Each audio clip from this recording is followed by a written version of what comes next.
त्रिपाठी, हर्षवर्धन, आपसे मैं ये जानना चाहता हूं कि क्या जो लोग इस वक्त सोशल मीडिया पे, खास तौर पे क्योंकि आप वहां काफी सक्रिय रहते हैं, सोशल मीडिया में जिस तरह का नैरेटिव चल रहा है, दोनों तरफ से चल रहा है। एक बात कही जा रही है कि कैसे शुरू में ही हत्या की खबर आने के साथ ही राष्ट्रीय स्वयंसेवक संघ या उससे जुड़े संगठनों को निशाना बनाया जाने लगा।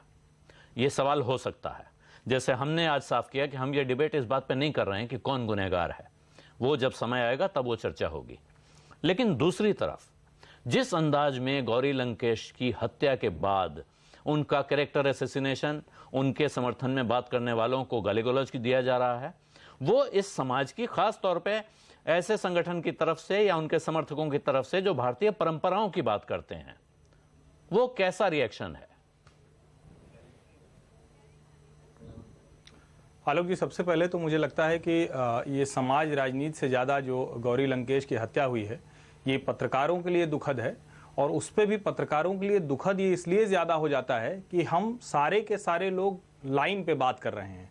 हम बात कर रहे हैं कि हम वामपंथी रुझान के हैं क्या, हम दक्षिणपंथी रुझान के हैं क्या। और आज प्रेस क्लब ऑफ इंडिया में भी मैं उस सभा में था, तो पूरी तरह से उसको राजनीतिक मंच बना दिया गया। और वो बड़ा दुर्भाग्य इसलिए है कि एक पत्रकार की हत्या होती है और वो पत्रकार से ज़्यादा लेफ्ट एक्टिविस्ट थी, इसमें कोई संदेह की बात नहीं, गुंजाइश नहीं बहस की। लेकिन अगर वो इस तरह की चीज़ें कर रही हैं तो क्या ये बात नहीं करनी चाहिए थी कि उनको गोविंद पंसारे, नरेंद्र दाभोलकर और MM कलबुर्गी की हत्या से जोड़ने के बजाय ये देखने की कोशिश करते कि कहाँ गड़बड़ हुई है। 20 अगस्त 2013 को नरेंद्र दाभोलकर की हत्या हुई और उनको मरने के बाद 2014 जनवरी में पद्मश्री दे दिया जाता है। जब इनकी गौरी लंकेश की हत्या होती है तो उनको राजकीय सम्मान के साथ अंत्येष्टि होती है और 21 तोपों की सलामी दी जाती है।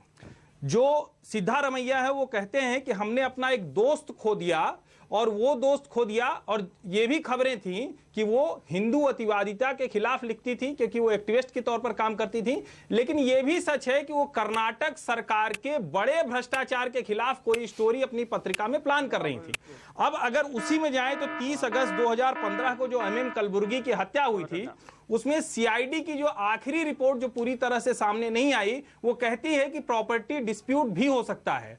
अब अगर पुणे से लेकर और कर्नाटका तक हम सारे के सारे तार एक साथ जोड़ने की कोशिश कर रहे हैं, तो पत्रकार के तौर पर मुझे लगता है कि हमारी इन्वेस्टिगेशन की आदत खराब हो चुकी है। और हम सिर्फ और सिर्फ ये तय करके बैठते हैं कि जैसे जो बोलता लिखता है उसमें हत्या हुई, तो सबसे पहले वो किसकी तरह लिख रहा था या किसकी तरह नहीं लिख रहा था, उसके आधार पर तय करें। मुझे लगता है ये बड़ी विडंबना है और देश के बड़े पत्रकारों के लिए ज्यादा सोचने का समय इसलिए भी है क्योंकि उनसे नए बच्चे सीख रहे हैं। वो सुनना चाह रहे हैं कि आप एक पत्रकार की हत्या पे एक्टिविस्ट की तरह बात कर रहे हैं या फिर आप बात कर रहे हैं कि क्यों उसकी हत्या हुई, क्या वजहें हो सकती हैं। और पिछली 3 बड़ी हत्याओं में जो नाम बार बार लिए जाते हैं, उनकी हत्याओं में आज तक उनके हत्यारे क्यों नहीं पकड़े गए? जो सरकारें थी उनसे जवाब मांगेंगे या उसके लिए भी मोदी से जवाब मांगकर अपना काम पूरा कर लेंगे। जी।